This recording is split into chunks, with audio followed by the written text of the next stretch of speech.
நம்ம இன்றைக்கி முட்டை கிரேவி செய்ய போகிறோங்க. இதுக்கு வந்து பொடியாக நறுக்குன 4 பெரிய வெங்காயம் மீடியம் சைஸ் எடுத்துக்கலாம். அடுத்து 3 தக்காளி, 2 பச்சை மிளகாய், ஒரு 6 முந்திரியை சேர்த்து தனியாக அரைச்சி பேஸ்ட் பண்ணி தனியாக வச்சுக்கலாம். முட்டை கிரேவி செய்கிறதுக்கு மண் பாத்திரம் எடுத்துக்கலாம். மண் பாத்திரத்தில் ஒரு 4 டேபிள் ஸ்பூன் அளவுக்கு நம்ம எண்ணெய் விட்டுக்கலாம். எண்ணெய் நல்லா காஞ்சிருச்சு. 1/4 டீஸ்பூன் சீரகம் போட்டுக்கலாம். ஒரு பிரிஞ்சி இலை சேர்த்துக்கலாம். பொடியாக நறுக்கி வச்சுருக்கிற 4 வெங்காயத்தையும் சேர்த்து பொன்னிறமாக வதக்கிக்கணும்.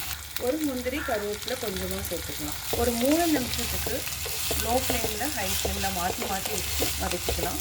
வெங்காயம் நல்லா வதங்கிடுச்சு. இப்போ நம்ம 1 டேபிள் ஸ்பூன் அளவுக்கு இஞ்சி பூண்டு விழுது சேர்த்துட்டு பச்சை வாசனை போகிற வரைக்கும் நல்லா வதக்கிக்கலாம்.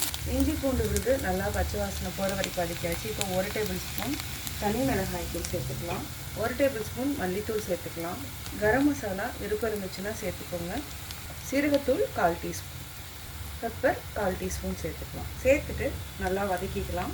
வதக்கிட்டோம். இப்போ அரைச்சி வச்சுருக்கிற தக்காளி விழுதையும் சேர்த்துக்கலாம். சேர்த்துட்டு தேவையான அளவு தண்ணி விட்டுக்கலாம். தண்ணி விட்டுட்டோம். இதை வந்து என்னென்னா ஒரு 5 மினிட்ஸ் லோ ஃப்ளேமில் வச்சு நல்லா கொதிக்க வச்சுக்கலாம். தேவையான அளவு உப்பு சேர்த்துக்கலாம். நல்லா மிக்ஸ் பண்ணி விடுங்க. நம்ம வந்து சப்பாத்திக்கு போடுறதா இருந்துச்சுன்னா கொஞ்சம் கெட்டியாக விட்டுருங்க. அதாவது தண்ணி ஆட் பண்ண வேண்டாம்.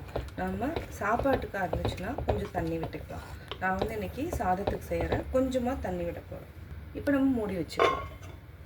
நம்ம 4 முட்டை வேக வச்சுருக்கிறோம். ஒன்று டைரெக்டாக அப்படியே ஆட் பண்ணிக்கலாம். அப்படியே ஒரு கீறிட்டு நம்ம அப்படியே ஆட் பண்ணிக்கலாம். ஒரு முட்டை மட்டும் என்ன பண்ணலான்னா அப்படியே ஆட் பண்ணிட்டு மூடி வச்சுக்கலாம். இது உடைக்க வேண்டாம், அப்படியே மூடி வச்சுருங்க. 1 நிமிஷத்தில் நம்ம கேஸ் ஆஃப் பண்ணிக்கலாம். 1 நிமிஷம் ஆயிடுச்சு. பிறகு முட்டை நல்லா வெந்துருச்சு. இப்போ நம்ம கேஸ் ஆஃப் பண்ணிக்கலாம். சூப்பரான முட்டை குழம்பு ரெடி ஆகிடுச்சு. இதே மாதிரி ட்ரை பண்ணி பாருங்கள். கட்டாயம் ரொம்ப சூப்பராக இருக்கும். சாதத்து கூடயும் சாப்பிட்லாம், சப்பாத்தி கூடயும் சாப்பிட்லாம். தேங்க்ஸ் ஃபார் வாட்சிங்.